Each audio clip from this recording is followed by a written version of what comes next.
Perkenalkan, saya Tristi Sintawati. Saya dipercaya saat ini diberi amanah sebagai Direktur BUMDes Binangun Jati Unggul yang ada di Kalurahan Jatirejo, Kapanewon Lendah, Kabupaten Kulon Progo, Yogyakarta.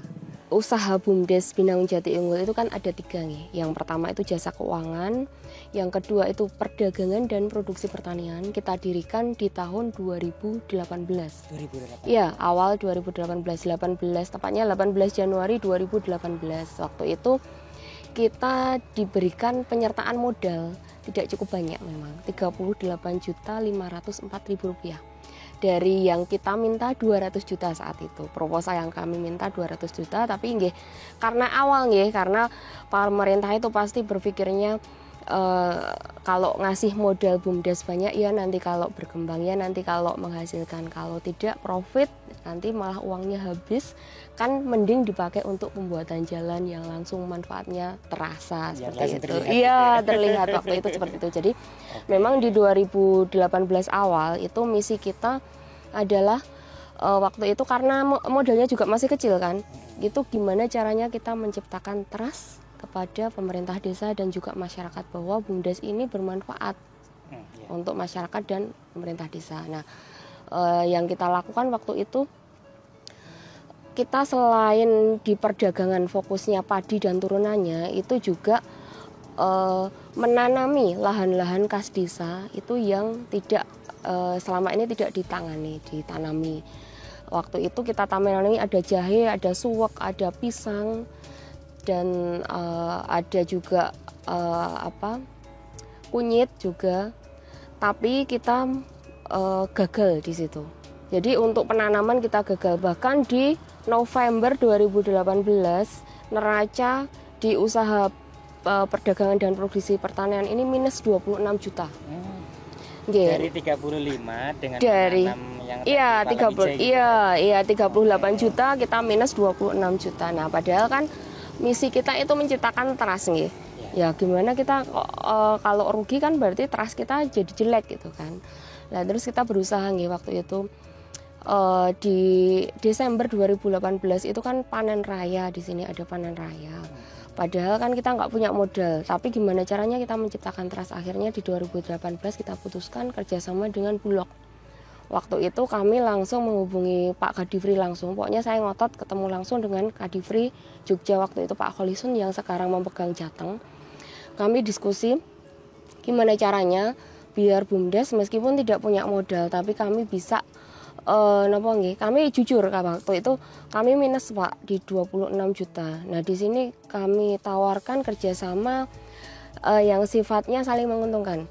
Di Bulog itu bisa menyerap petani, terus menciptakan trust juga ke petani bahwa Bulog membeli lebih tinggi daripada tengkulak maupun pengepul. Dan juga di sini BUMDes ini sebagai yang pengepulnya langsung dari petani itu juga bisa membeli lebih tinggi. Ada selisihnya waktu kita setorkan ke Bulog itu masih ada selisih untuk BUMDes.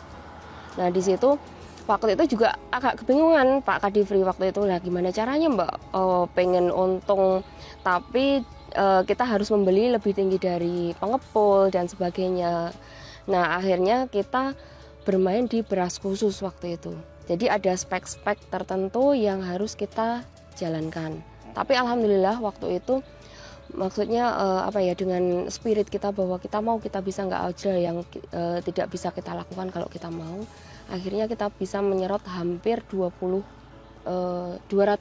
ton dari petani, gabah dari petani. Pertama ya, artinya pertama iya. 2018 Desember, iya. 200 ton dibeli. Iya, langsung kita setorkan ke Bulog waktu itu, dan alhamdulillah di Desember 2018 itu neraca kita tidak minus. Tapi hanya untung sekitar nggak ada 500.000, sekitar 400-an berapa gitu. Dari 200 ton. Dari 200 ton. Karena kita punya kerugian kan di angka 26 juta. Iya. Penanaman pala. Dan waktu itu kan berarti kita bisa menciptakan trust di situ bahwa BUMDes ini di kondisi apapun kita itu harus mampu bertahan, kita harus harus bisa survive karena kan dinamis. Semua serba dinamis dan alhamdulillah juga di tahun akhir 2018 itu kita dapat hibah dari Kementerian Desa, program pilot inkubasi inovasi desa pengembangan ekonomi lokal, PIDPL. Di akhir 2018 itu kita dapat 127 juta, dan di 2019 kita juga dapat 1,2 sekian, jadi totalnya 1,4 M. Iya, itu dalam untuk bentuk alat produksi. Enggak, dalam bentuk uang. Oke. Yang kita belanjakan untuk meningkatkan di sektor beras itu. Kita produksi. Jadi 1,4 miliar tadi kita gunakan untuk pembangunan gedungnya. Kita belikan alatnya mulai dari vertical dryer dengan kapasitas 10 ton, lalu rice milling unit dengan kapasitas 6 kuintal per jam, lalu juga mesin packing otomatis juga, lalu mesin penepung juga, dan kita gunakan juga untuk pelatihan-pelatihan dengan Gapoktan. Jadi kan kita ada kemitraan di sini antara BUMDes dengan Gapoktan. Kita memang fokusnya di padi dan turunannya. Jadi semua kita produksi mulai dari kalau kita kan waktu panen itu kan gabah kering panen ya. Jadi kering panen itu kira keringkan. Nah, dari hasil pengeringan itu ada sekam bakar di sana. Hasil dari sekam bakar, kan pembakarannya pakai sekam yang vertical dryernya. Ada sekam bakar, lalu di rice milling unit itu menghasilkan sekam mentah. Lalu ada bekatul juga. Terus ada menir yang kita turunkan biar kualitasnya bagus, kan menirnya kita turunkan. Nah, dari sisa-sisa itu kita olah. Mulai dari menirnya tadi kita buat tepung beras. Kita beri nama brand Jati Unggul juga. Untuk izin edarnya kita sudah PIRT. Kalau untuk berasnya juga sudah lengkap. Kita izin dari Kementan sudah. Lalu sertifikasi halal juga sudah. Untuk beras premium kita juga sertifikasi premium sudah ada.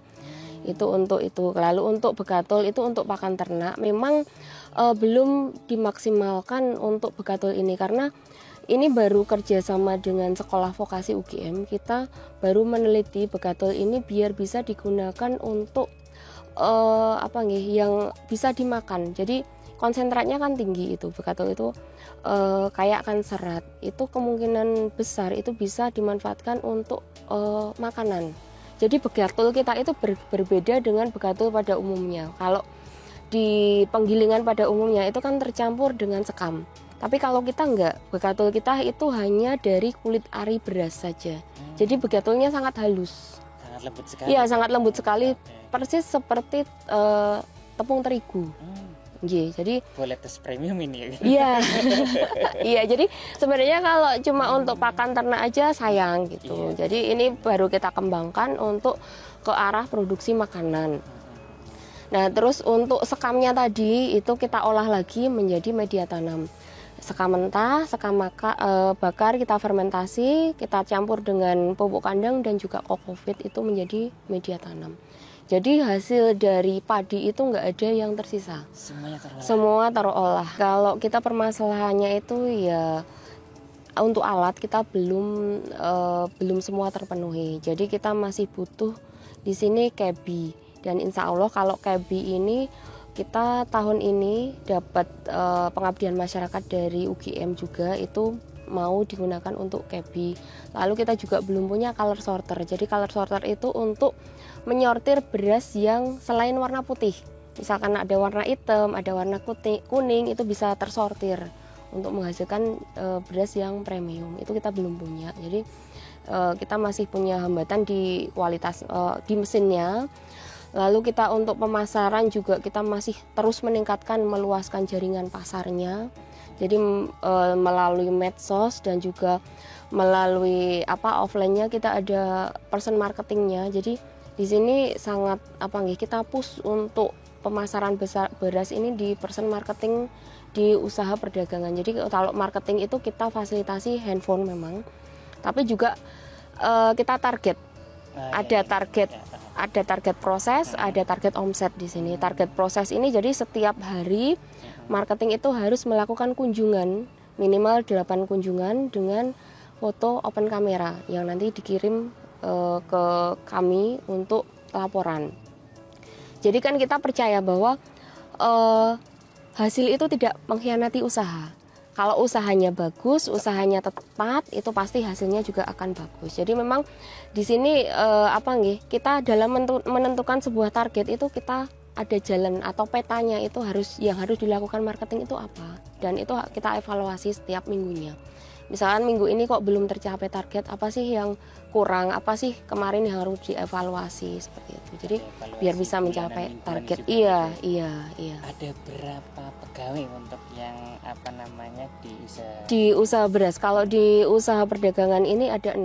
Ada 6 orang. Kalau kita ke depannya itu memang kita bisa menyesuaikan dengan pasar. Kita pengen selalu bisa inovasi dengan beras ini. Kita ini sekarang sudah produksi beras premium, sudah medium, sudah. Nah, ini baru kita menyusun untuk di tahun ini kita inovasi di beras instan. Jadi beras yang langsung dimasak jadi nasi gitu. Itu kita kembangkan juga, dan juga produk beras ini sebagai, kalau sekarang kan beras itu sebagai makanan pokok nggih. Nah, ini baru kita kembangkan juga di tahun ini untuk inovasi produk kita, beras ini sebagai cenderamata. Jadi dengan packaging yang bagus, dengan kita memilih kualitas beras yang tertentu yang bagus juga, ini beras sebagai cenderamata. Karena kan Kulon Progo ini dengan adanya Bandara Zia ini kan tentunya sebagai pintu gerbang masuknya para wisatawan nggih. Nah, kita pengennya tidak hanya sebagai penonton saja di sini BUMDes, tapi kita bisa gimana caranya kita bisa berperan di sana seperti itu. Jadi ya kedepannya kita bisa bermanfaat untuk masyarakat, kita bisa bermanfaat untuk desa, untuk pengembangan desa, dan juga selalu berinovasi. Kita juga mampu memenuhi kebutuhan pasar sebagaimana apa yang diperlukan oleh konsumen.